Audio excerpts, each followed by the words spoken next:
Сәлеметсіңдер ме оқушылар? Бүгін бізде қазақ әдебиеті сабағы. Бірінші бөлім «Қалың елім қазағым». Абай шығармашылығы 10-шы сынып. Оқу мақсаты: көркем шығармадағы кейіпкерлер жүйесін жинақтау мен даралау. Тақырыпқа шолу. Абай Құнанбайұлы туралы не білесіз?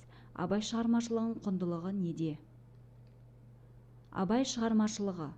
Абайдың ұлылығы өзінің өскен орта, туған елінен қол үзбей, қазақ халқының ғасырлар бойы жасаған рухани мәдениетін меңгере отырып, орыс халқының өзіне өнегелі мектеп етуінде. Абай шығармашылығының негізгі мәйекті тұсы адам мәселесі. Ең бірінші Абай шығыс философиясының дәстүрін саналықпен жалғастырды. Абайдың пікірінше нағыз адам оқыған, білімге ынтық, білімге құлаш ұрған жан. Нағыз адам еңбекке ғана сүйенеді. Оған ессіздік, жатып ішерлік, алаяқтық, тағы басқа жат деп ұғынады. Нағыз адамның сезімталдығы, жүректілігі, айрықша сұлулық пен сүйіспеншілікті, тағы басқаларды түсінеді. Абай заманында қоғамды өзгерту мүмкін емес еді.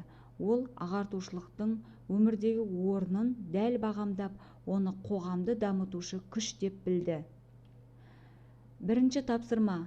Сұрақтарға жазбаша жауап жазыңыз. Абайдың өскен ортасы, ата-анасы туралы не білесіңдер? Абайдың шын аты кім? Неге оны Абай деп атаған? Абайдың өлеңдерінің тақырыптары қандай? Мысал келтіріңіз. Дескриптор. Сұрақтарға жауап береді, сұраққа қатысты өз ойын білдіреді. Екінші тапсырма. Абай туралы бұрын өткен мәліметтерді еске түсіре отырып, кестені толтырыңыз. Өлеңдері, поэмалары, аудармалары, қара сөздері, әндері. Дескриптор. Абай туралы мәліметтерді еске түсіреді, кестені толтырады. Рефлексия.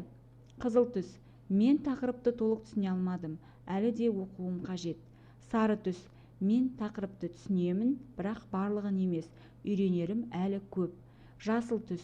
Мен өте жақсы түсіндім және басқаға да түсіндіре аламын.